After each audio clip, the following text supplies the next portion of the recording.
Advertencia. Lo que estás a punto de escuchar puede perturbar tu tranquilidad y dejarte con una sensación de inquietud. Las historias que se compartirán en este podcast son reales, o al menos eso es lo que se afirma. Si eres sensible a este tipo de contenido, te recomendamos que procedas con precaución. No digas que no te advertimos.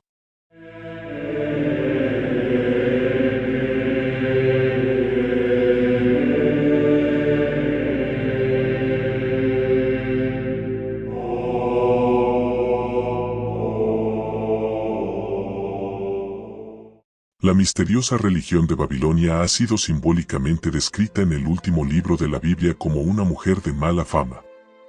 El apóstol Juan vio a una mujer vestida de púrpura y escarlata, adornada con oro, piedras preciosas y perlas, tenía un cáliz de oro en sus manos lleno de abominaciones y de la suciedad de su fornicación. En su frente tenía un nombre escrito, Misterio, Babilonia la Grande, la madre de las fornicaciones y de las abominaciones de la tierra.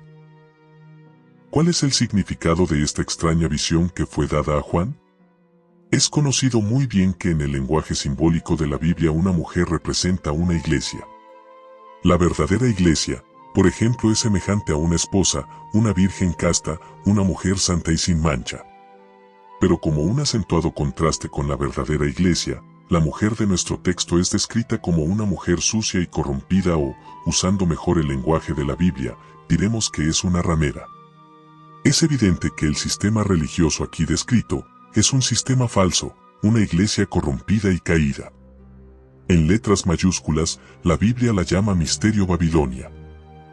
Cuando Juan fue inspirado a escribir la Revelación, Babilonia como ciudad había sido destruida y dejada en ruinas. Desde entonces ha continuado estando perdida y desolada, habitada solamente por animales salvajes, tal como lo pronunciaron los profetas Isaías y Jeremías. Pero aunque la ciudad de Babilonia fue destruida, hemos de ver que la religión de Babilonia continúa y está muy bien representada en muchas naciones de este mundo y, como Juan hablaba de una iglesia, una religión bajo el símbolo de una mujer llamada Babilonia, es evidente que se refiere a una religión babilónica. Pero ¿cuál era esta antigua religión babilónica? ¿Cómo tuvo su comienzo? ¿Qué significado tienen estos tiempos? Volvamos las páginas del tiempo el periodo pasado, poco después del diluvio. En aquellos días el hombre comenzó a emigrar hacia el oriente, hallaron una llanura en la tierra de Sinar y quedándose a morar allí. Fue en esta tierra de Sinar que la ciudad de Babilonia fue construida, y esta tierra se llegó a conocer más tarde como Babilonia y aún más adelante como Mesopotamia. Aquí los ríos Tigris y Eufrates habían almacenado ricos depósitos de tierra que podían producir grano en abundancia. Sin embargo, existían ciertas desventajas, las cuales tenían que afrontar la gente que habitaba esa tierra. Esta estaba sobrepoblada de animales salvajes, los cuales eran un peligro constante para su seguridad y paz. Obviamente cualquier persona que pudiese proporcionarles protección contra esas bestias salvajes recibiría gran clamor de parte de su gente. Y así en este punto, un hombre grande y poderoso, cuyo nombre es Nimrod, apareció en escena. Se hizo famoso como un gran cazador de bestias salvajes. La Biblia nos dice: y Cus engendró a Nimrod, este comenzó a ser poderoso en la tierra. Fue un vigoroso cazador delante de Jehová, por lo cual se dice, así como Nimrod vigoroso cazador delante de Jehová. Estos versos contienen un significado muy importante, el cual es raramente notado, es el hecho de que Nimrod fue un poderoso cazador, lo cual le hizo famoso dentro de aquellas gentes primitivas. Como lo declaran las Escrituras, se volvió poderoso en la tierra, era un líder famoso en los sucesos del mundo. Nimrod era tan poderoso y era tan grande la impresión que causó en la mente de los hombres que el Oriente está lleno actualmente de tradiciones de sus extraordinarias proezas. Habiendo tenido gran prestigio entre la gente, Nimrod estableció un sistema para obtener mejor protección. En vez de pelearse constantemente con las bestias salvajes, ¿por qué no organizar a la gente en ciudades y rodear estas de murallas para resguardarse?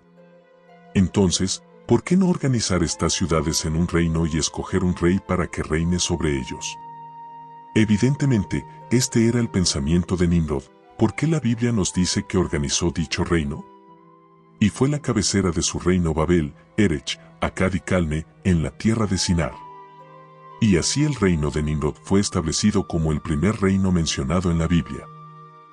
Todos estos adelantos hechos por Nimrod pudieron haber sido, pero Nimrod fue un reinante no temeroso de Dios. La Escritura dice que era poderoso. No solamente indica que se hizo famoso y poderoso políticamente, sino que la expresión también tiene un significado hostil. Esta expresión viene del hebreo Gibor, que significa tirano, mientras que el nombre Nimrod significa rebeldía. Como lo dice la enciclopedia judía, Nimrod fue aquel quien hizo a la gente rebelarse en contra de Dios. Esta misma naturaleza rebelde de Nimrod puede verse también en la expresión de que era un poderoso cazador ante Jehová. La reina Semiramis, como un instrumento en manos de Satanás, reclamaba que su hijo fue concebido de una forma sobrenatural y que él era la semilla prometida, el Salvador del mundo. Pero no solamente era el pequeño adorado, sino que también la mujer, la madre, no era también igual o más que el hijo. Nimrod, Semiramis y Tammuz fueron usados por Satanás para producir una falsa religión que a veces parece ser como la verdadera, y su sistema corrompido llenó al mundo. La mayoría de la idolatría babilónica era acarreada a través de símbolos, por eso era una religión misterio. El becerro de oro, por ejemplo, era un símbolo de Tammuz, hijo del dios solar. Como se consideraba que Nimrod era el dios solar o Baal, el fuego era considerado como su representante en la tierra. Se encendían candelabros y fuegos ritualistas en su honor. También simbolizaba por medio de símbolos solares, peces, árboles, columnas y animales.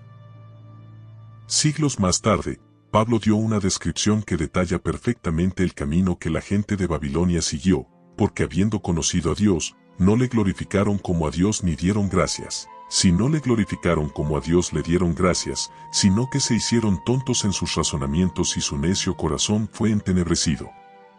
Diciéndose ser sabios, se hicieron necios y tornaron la gloria de Dios incorruptible en algo semejante a la imagen del hombre corruptible y de aves y de animales cuadrúpedos y de serpientes, los cuales cambiaron la verdad de Dios por la mentira, honrando a la creación en vez de al Creador, el cual es bendito por los siglos. Por esto Dios los entregó a efectos vergonzosos.